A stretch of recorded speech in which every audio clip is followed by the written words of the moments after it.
মুতুরি যে বর্তমানে একটা দুঃসময় পার করছে, এইটা কি আপনারা সবাই লক্ষ্য করতে পেরেছেন? যদিও এই দুর্দশার সময়টা এখনের না, এই দুর্দশা তার জীবনে আরও 3-4 মাস আগেই নেমে এসেছিল। আর সেটাই এখন আপনারা দেখতে পাচ্ছেন। তো এই মুতুইন্না আপা কিন্তু এখন সবার রুমে গিয়ে, বেডরুমে গিয়ে কিন্তু সিসি ক্যামেরা ধরে রাখতে পারছে না, ক্যামেরা ধরতে পারছে না। সে যে রুমেই ঢুকতে যায় তার মুখের উপরে কিন্তু দরজা ঠাস করে লাগিয়ে দেওয়া হয়। তো এই মুতুইন্না আপার ছোটো বোনের স্বামী যখন আসলো, সে যেভাবে সেজেগুজে একদম যেভাবে এয়ারপোর্টে হাজির হলো, আমরা তো মনে করেছিলাম যে আসলে তার ছোটো বোনের না, হয়তো তার নিজের স্বামী এসেছে। কিন্তু একটা বিষয় কি, এই যে তার ছোটো বোনের স্বামী আসলো, এখানে কিন্তু আমাদের মুতুরি আপা কিন্তু বেশি একটা সুবিধা করে উঠতে পারেনি। আসসালামু আলাইকুম সবাইকে, সবাই কেমন আছেন? আশা করি সবাই ভালো আছেন। আল্লাহর রহমতে আমিও খুব ভালো আছি এবং একটা নতুন ভিডিওতে আপনাদের সকলকে স্বাগতম। আপনারা যারা এখনও পর্যন্ত আমার এই চ্যানেলটা সাবস্ক্রাইব করেননি, তারা দ্রুত চ্যানেলটা সাবস্ক্রাইব করে পাশে থাকা বেল আইকনটা ক্লিক করে নোটিফিকেশন অন করে দিবেন, যেন পরবর্তীতে যখনই ভিডিও আপলোড হয় এর নোটিফিকেশন সাথে সাথে আপনার কাছে পৌঁছায় এবং আমার ভিডিও যেন সবার আগে আপনি দেখতে পারেন। গতকালকের ভিডিওতে একটা কমেন্টে দেখলাম আমার একজন খুবই ইনোসেন্ট ভিউয়ার গতকালকে তিনি জানতে চাচ্ছেন যে মূলত সাবস্ক্রাইব কিভাবে করে। সো কিভাবে করে সেটা এখন আমি স্ক্রিনে দেখিয়ে দিচ্ছি। আপনারা এইভাবে সাবস্ক্রাইব করে দিবেন, এইভাবে সাবস্ক্রাইব করতে হয় এবং সাবস্ক্রাইবের পরে একটা বেল আইকন আসবে, সেখানে ক্লিক করলে আপনার অপশন থাকে যে নোটিফিকেশন আপনার কিভাবে আসবে। আপনি যখন অল দিবেন, তার মানে যখনই আমি কোনো পোস্ট করব, ভিডিও করব, যখনই আমি ভিডিও নিয়ে আসবো, নতুন কিছু আপলোড করব, এটা নোটিফিকেশন সবার আগে আপনার ফোনে চলে যাবে এবং আপনি সাথে সাথে জানতে পারবেন যে আমি কিছু একটা আপলোড করেছি। সো সবার আগে আমার কন্টেন্ট আপনি দেখতে পারবেন। আচ্ছা, অনেক লম্বা কথা হয়ে গেল ইন্ট্রোতে, এবার মেইন টপিকে আসি। তো এই যে বোনের জামাই যখন এলো, সবাই কিন্তু খুব এক্সপেক্ট করেছিল যে এবার ছোট বোনের বাসর ঘর আমরা দেখতে পাবো। বাট এখানে কিন্তু মুতুইন্না আপা কিন্তু ফেল হলো, সে কিন্তু তার বোনের বাসর ঘর দেখাতে পারলো না। তো দেখেন, যখন একটা পরের মেয়ের বেলায় আসলো, তখন আপনি খুব তাকে বিক্রি করলেন সোশ্যাল মিডিয়ায়, ওপেন প্ল্যাটফর্মে তার বাসরঘর দেখালেন, তার রোম্যান্স দেখালেন, তার ইমোশন দেখালেন, সব কিছুকে পুঁজি করে আপনি অনেক অনেক ডলার ইনকাম করে নিলেন। কিন্তু যখন আপনার নিজের বোনের বেলায় আসলো, তখন কিন্তু আপনি সেটা পারলেন না, আপনি কিন্তু সেই স্পেসটা পাননি। তো ডলারের পরিমাণ কিন্তু আপনার ওই যে গলা সমান পর্যন্ত এখনও উঠে নাই, যার কারণে যখন আপনার ভাইয়ের বউকে আপনি এইভাবে ওপেন প্ল্যাটফর্মে সেল করলেন, তাকে পুঁজি করে আপনি যেভাবে উপার্জন করেছিলেন, এতেও আপনার যখন শখ মিটেনি, তখন আপনি কি করলেন, তার বিরুদ্ধে তার অপপ্রচার চালিয়ে, নেগেটিভ কথা বলে, তার বিরুদ্ধে তাকে বিভিন্নভাবে হেনস্থা করে, ছোট করে আপনি ভিডিও দিয়ে ডলার কামানোর চেষ্টা করলেন। আচ্ছা, এবার আসি একদম টু দ্য পয়েন্টে। আজকে পুরো পয়েন্টে ধরে মুতুইন্না আপাকে গোসল করানো হবে। হ্যাঁ, তো যেমনটা বলছিলাম, একদম পয়েন্টে কথা বলবো। আপনাদের মনে আছে কি, কুরবানির ঈদ আমরা এই বছর 2026 সালে এই বছর আমরা কবে পালন করেছিলাম?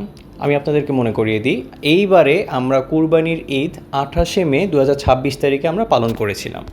আর আজকে ক্যালেন্ডারে সময় হচ্ছে 25শে আগস্ট, তার মানে অলরেডি 3 মাস কিন্তু হয়ে গিয়েছে। এখন যেটা আপনাদের বলতে যাচ্ছি যে দেখেন, আমাদের মুতুইন্না আপার কিন্তু একটা অভিযোগ ছিল যে তার ভাইয়ের বউ একদম চোরের মতো দেশে ফিরে এসেছে। তো আপনারা সবাই জানেন কি না, আমি তারপর আপনাদের সবাইকে আবার এটা জানিয়ে দিচ্ছি। যখন কুরবানি না, মূলত কুরবানির সময় তো হজও হয়। তো হজের সময় সৌদি সরকার কর্তৃক একটা নির্দেশনা থাকে, যারা সেই সময় সৌদিতে অবস্থান করে, অন্য যে কোনো ভিজিট বিষয় হোক, সেসব ভিসা যারা সেখানে গিয়েছে তাদের প্রতি একটা সৌদি সরকার কর্তৃক নির্দেশনা থাকে যে সৌদি একটা নির্দিষ্ট তারিখের আগে যেন ছাড়া হয়। তো সেই সুবাদেই মূলত তার ভাইয়ের বউ দেশে ফিরতে বাধ্য হয়েছিল বা দেশে চলে এসেছিল।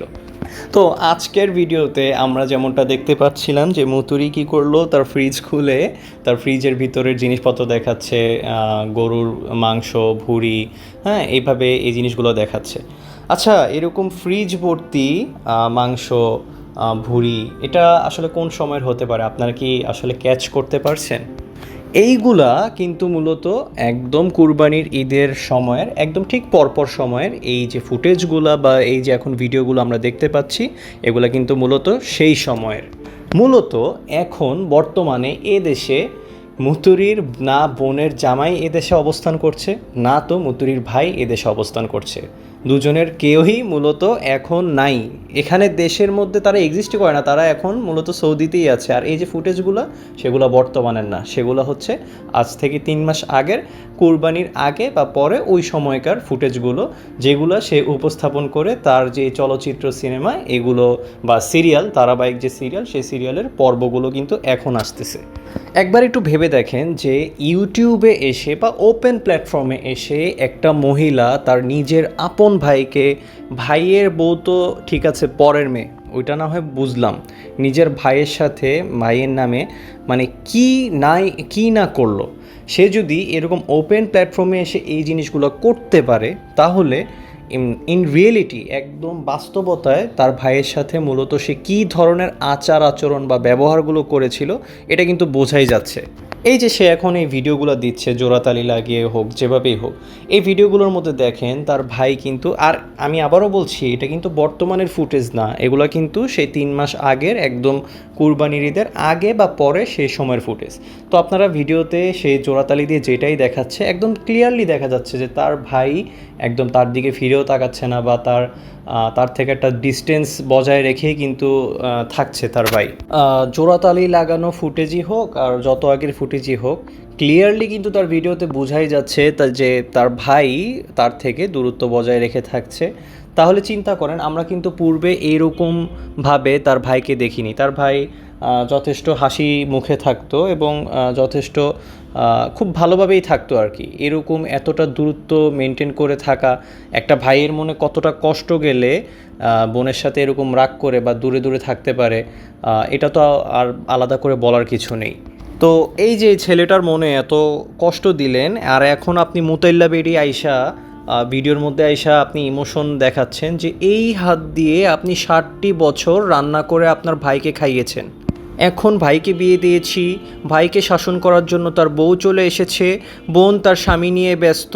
মানে আপনি, আপনার কষ্ট কোন জায়গায় যে আপনি এখন ওই যে ভূতের মতো যার যার বেডরুমে ঢুকে ক্যামেরা ধরে মানে দাঁড়ায় থাকতে পারতেছেন না, এটাই তো।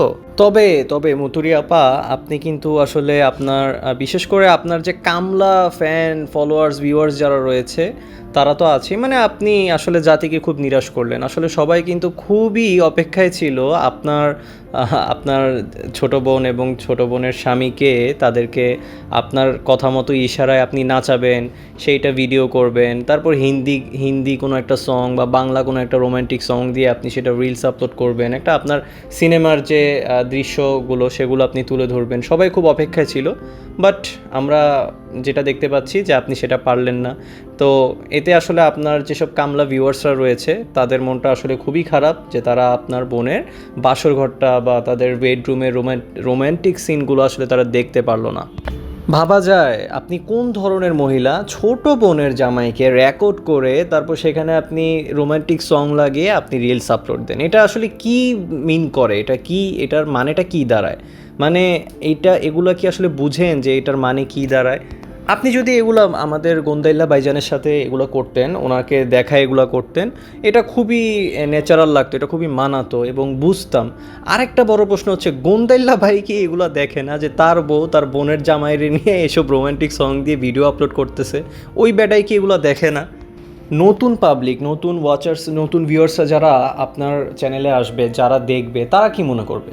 তারা মনে করবে এই জোয়ান যে ছেলেটা, এটাই হয়তো আপনার হাজব্যান্ড, এই জন্যই আপনি খুব এক্সাইটেড, খুবই আপনি আপনার স্বামীকে নিয়ে নাচতেছেন, গাইতেছেন, এগুলোই তো তুলে ধরতেছেন, এটাই তো নতুন ভিউয়ার্সরা ভাববে। যারা পুরানো মানে আগে থেকেই আপনাকে চিনে জানে, তারা না হয় বুঝলো যে না, এটা আপনার হাজব্যান্ড না, আপনার হাজব্যান্ড অন্য কেউ, গোন্দাইল্লা ভাই নামে একজন আছে। বাট নতুন যারা আছে তারা কি ভাববে? আপনি কি এগুলো বুঝেন বা ভাবেন? আপনি তো একটা বড় বোন, তাই না? মানে ছোট বোনের হাজবেন্ডকে নিয়ে রঙ্গলীলা করে তারপরে আপনি এখন আসছেন ইমোশনাল ডায়ালগ দিতে যে বোন তার স্বামী নিয়ে ব্যস্ত, ভাইয়ের জীবনে বউ এসেছে, আমি শুধু আছি সংসার নিয়ে। এইসব ইমোশনাল ডায়ালগ এখন দিতে আসছেন আপনি। খুব চাইছিলেন যে মানে মানুষের বেডরুমে ঢুকে ঢুকে ভূতের মতো ক্যামেরা ধরে দাঁড়ায় থাকবেন, তাই না? সেটা তো পারলেন না। তবে এখানে যখন বিষয় আসে আপনার ছোট বোনের, সে আসলেই খুবই প্রশংসা পাওয়ার যোগ্য। মানে সে মানে তার নিজের পার্সোনাল লাইফে আপনাকে ঢুকতে দেয় না। একদম উচিত কাজটাই করছে আপনার সাথে, একদম যেটা করার দরকার ছিল আপনার ছোট বোন একদম সেটাই আপনার সাথে করছে, এবং সে খুবই ভদ্র একটা মেয়ে, এটাই হচ্ছে আপনার ছোট বোন মূলত প্রমাণ করেছে, এবং সে প্রশংসারও পাওয়ার যোগ্য। আপনার কাছে মানে এটা দেখতে খুবই ফুললি স্যাটিসফ্যাকশন যে আপনার মুখে, আপনি না মানুষের মুখে হিসু করতে আসেন, আপনার মুখে আপনার নিজের আপন ভাই, ভাইয়ের বউ, আপনার ছোট বোন, তারাই আপনার মুখে হিসু করে দিছে। মানে কার্মা ইজ এ বিচ একটা বিষয় আছে না, আপনি যেটা করছেন আপনি তার থেকেও খুব বাজে জিনিসটাই নিজের বেলায় আপনি ফেরত পেতে যাচ্ছেন। এটা তো মাত্র শুরু, আরও আপনার অবস্থা ডাউনফল হতেই থাকবে, এটা আমরা সবাই আশা করি, বিশেষ করে আমি তো এটা আশা করি। এখন যদিও আপনি তুলে ধরতে চাচ্ছেন যে বাড়িতে কিন্তু আপনার ভাই, ভাইয়ের বউ উপস্থিত আছে, এটা আসলে আমরা সবাই বুঝি যে কতটুকু আছে, তবুও আপনি যেটাই উপস্থাপন করতেছেন সেটার মধ্যে আপনি নিজেই প্রমাণ করতেছেন যে অবস্থাটা কীরকম যাচ্ছে। আপনি বাবার বাড়িতে আছেন কিন্তু এদিকে সেদিকে ভাইকে নিয়ে, ভাইয়ের বউকে নিয়ে বা ছোটো বোনকে নিয়ে, কাউকে নিয়ে ওই যে ঘুরতে যাইতে পারতেছেন না, হ্যাঁ, তারপরে সবাই কাউকে নিয়ে বসে লুডো খেলতে পারতেছেন না, আপনার ভাইয়ের সাথে বসে ছেলে মেয়ে সন্তানদের নিয়ে বসে ওই যে লুডো খেলা, ঘোরা ফেরা, আমোদ ফুর্তি কিছুই কিন্তু হচ্ছে না। আর দিন শেষে এখন আপনি আর কী দেখাতে হচ্ছে যে আপনার কেউ নেই, আপনি একটা দক্ষিণী বোন, আপনি এখন সংসার নিয়েই ব্যস্ত। আর এখন আবার নতুন করে দেখতেছি মাঝে মাঝে আপনি কোনো জায়গায় স্থান না পেয়ে এখন চাচির দুয়ারে আপনি আগাচ্ছেন। আগে কিন্তু এই চাচি কোথায় ছিল বা চাচিকে তেমন একটা দেখা যেত না, বাট এখন চাচির দুয়ারে যাচ্ছেন। ঠিক আছে, যেতে থাকেন। আপনার ডাউনফল এমনভাবেই দেখা যাচ্ছে, আপনার জমিদারি যেসব কথাবার্তা সেগুলো কিন্তু কথা কাজে মিল রাখতে পারতেছেন না, জমিদারি ভাইবটা আপনি বজায় রাখতে পারতেছেন না। আপনাকে আমরা গত ভিডিওতে দেখলাম নিজের বাবাকে দিয়ে কুলিগিরি করাচ্ছেন, আজকে আবার দেখতেছি ছয়টা মুরগি নিয়ে এসেছে, 3টা মুরগি রান্না করা হয়েছে। আরে ভাই, আপনি 3টা মুরগি রান্না করতেছেন, 3টা উট জবাই দেন নাই। সাধারণত কোনো অকেশন লাগে না, শুক্রবার হলে, জুম্মাবার হলো মাকে দেখি 2-3টা মুরগি এমনিই রান্না করা হয়, 2টা দিয়ে দেখা গেছে মোরগ পোলাও করা হয়, একটা দিয়ে মুরগির রোস্ট করা হয়, এটা প্রতি শুক্রবারে এমনিই কম বেশি প্রতিটা ঘরে ঘরে রান্না করা হয়।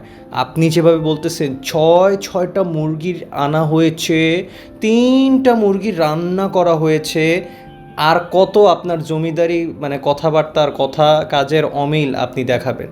সামান্য ছোটোখাটো বিষয়গুলোকে আপনি যেভাবে মুখের ভঙ্গিমা করে যেভাবে উপস্থাপন করেন, মানে যখন আপনার ভিডিওগুলো প্লে হয় তখন ওই যে আপনি মানুষকে যে ছোট লোক বলে ছোট করতেন, সেই কথাগুলোও কিন্তু মনে পড়ে যে কে মানে কার মুখে কি শুনতাম আর কে এই ধরনের মানে অ্যাক্টগুলো ক্যামেরার সামনে এসে করতেছে। যাই হোক, ভিডিও বেশি বড় করব না, আজকে একটু ছোটোর মধ্যে কমের মধ্যে শেষ করে দিব, কারণ আমার কাছে মনে হচ্ছে যে এতক্ষণে যথেষ্ট মুতুইন্না আপাকে গোসল করানো হয়েছে।